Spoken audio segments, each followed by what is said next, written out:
All right, let's jump right into it. Welcome to this explainer where we are going to unpack one of the most honestly astonishing economic stories in human history. We're looking at the incredible transformation of Singapore. I mean, imagine a place that started as an impoverished, heavily exploited colonial pit stop, a swampy, disease-ridden island with absolutely zero natural resources. Yet today, it stands as a modern economic titan, a first-world superpower with one of the highest standards of living on Earth. It's basically the ultimate economic masterclass. So how does a transformation that radical actually happen in just a few decades? Well, that is exactly what we're going to explore today. So here is the central mystery we're unpacking. How did a tiny nation, a place where at one point people literally starved because there just wasn't enough food, manage to outpace the entire world? Think about it. They had absolutely zero natural advantages. No oil, no minerals, not even enough fresh water to sustain their own population. Yet they somehow built a first-world economy that nations all over the globe try and usually fail to copy. Understanding this is absolutely crucial for understanding modern macroeconomics, mostly because Singapore proves that human capital and relentless strategy can overcome pretty much any geographic deficit. To really wrap our heads around this, look at the sheer scale of the geographic and demographic odds they faced. For comparison, Singapore is microscopic. It's a city-state covering just 719 square kilometers. To put that into perspective, India is over 4,500 times larger. And then look at the density. You've got over 7,000 people packed into every square kilometer in Singapore, compared to just 430 in India. So you have a tiny space, a massive population burden, and literally nowhere to expand. In traditional economics, if you don't have land to scale agriculture or industry, you're pretty much doomed to poverty. Now, to understand the miracle, we first have to understand the misery. Let's enter Section 1, the era of struggle and slavery. We need to look at the dark, early days when Singapore was nothing more than a heavily exploited pawn on the global chessboard. History shows us just how incredibly volatile Singapore's past actually was. Because it sits right on the Malacca and Sunda Straits, which is basically the ultimate bottleneck for global trade between the East and West, empires were constantly fighting over it. You go from early regional kings in the 7th century to the Portuguese, the Dutch, and eventually the British East India Company taking control in 1819. But the trauma really peaked during World War II. The Japanese invaded in 1942, and that led to horrific mass killings and forced labor. By the time the British finally returned in 1945, they found a completely decimated, starving island. And man, the societal conditions on the ground, just a total nightmare. The British had established this free port to attract ships, right? And that brought in massive waves of migrant laborers. But they built absolute zero administration to actually care for these people. So the result was rampant poverty. Even worse, the colonial rulers actively pushed an opium epidemic just to balance their trade deficits. Get this, by 1847, out of a population of just 70,000, 15,000 people were addicted to opium. That is a massive chunk of the population. Add in illegal gambling syndicates and these deep, highly volatile racial divides among the Chinese, Malay, and Indian laborers, and you have a society teetering on the absolute brink of collapse. It's a textbook example of extractive colonial institutions leaving a population completely gutted. Which brings us to Section 2, an unwanted independence. This is where the political landscape shifts dramatically, leading to an independence that, honestly, nobody in Singapore actually wanted. So the nation was desperately looking for a lifeline.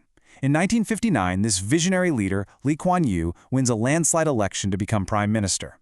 He knows for a fact that Singapore cannot survive alone, especially with the British military packing up and preparing to withdraw.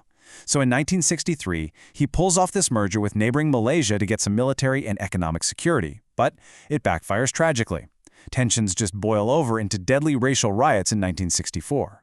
Malaysia looks at the situation, decides Singapore is way too politically and racially troublesome, and makes a shocking move. On August 9, 1965, they forcefully expel Singapore from the Union. It's crazy when you think about it. As Lee Kuan Yew noted, Singapore is the only country in the world that was given independence forcibly. They were quite literally kicked out into the cold. Prime Minister Lee Kuan Yew actually cried on national television when he announced this to the country. He realized they were completely and utterly alone, stripped of British security, stripped of the Malaysian economic market, and just left to fend for themselves on this tiny, deeply divided island. But you know what they say about desperation? It breeds extreme innovation. Welcome to Section 3, Lee Kuan Yew's vision.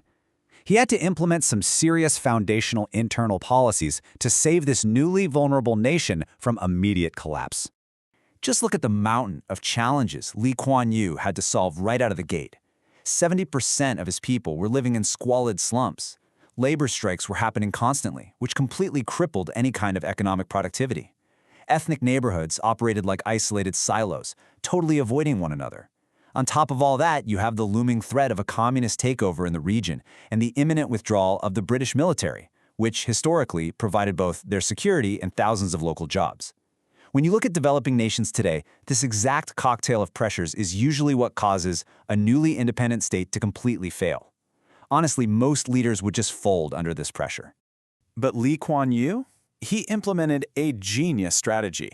It is a literal masterclass in social engineering. He realized that to build an economy, he first had to force a unified nation. So he created the Housing and Development Board, or HDB. By utilizing the Central Provident Fund, which was a mandatory savings scheme, the government started building these massive, affordable apartment blocks. But here's the truly brilliant part. They mandated strict racial quotas in every single building. You could not have an all-Chinese or an all-Malay building. Neighbors were literally forced to live together, which completely destroyed those ethnic echo chambers. And he did the exact same thing with education, replacing segregated ethnic schools with high-quality, integrated government schools that taught a unified national identity. Now, Lee also knew that the best economic plans on the world would just crumble if the system was corrupt. Corruption is often the #1 killer of developing economies. So he supercharged the Corrupt Practices Investigation Bureau. He made it completely independent from standard government control, having it report directly to him. If you were caught participating in corruption, you faced ruinous $100,000 fines and up to 7 years in jail. He made it crystal clear. Singapore was going to be the absolute cleanest, most reliable place in Asia to do business. So, with a unified society and a clean government secured, it was time to build the engine. Let's move into Section 4, the journey to economic superpower, and look at the aggressive, honestly brilliant global economic maneuvers that built their first world economy. At the time, other developing nations were heavily taxing whatever industries they had, desperately trying to protect their local markets. Singapore decided to go the exact opposite route. They aggressively pitched tax holidays. They basically went to massive global multinational companies in the US, Japan, and Europe and said, hey, come set up in our new Zhuhai industrial hub, give our people jobs, and you won't pay a single cent in taxes for your first few years. They even rewrote their labor laws to favor business stability over union strikes. It was just an absolutely irresistible offer for foreign capital. And the result of this strategy? Absolute triumph. By 1970, just a few short years after being literally kicked out of Malaysia, Singapore achieved the impossible: 0% unemployment. In fact, their industries were moving so fast, they actually had to start importing labor, and their GDP growth rate skyrocketed to a staggering 13.94%. To put that into context, that was nearly 3 times the growth rate of India at the time. Incredible. But they didn't stop there.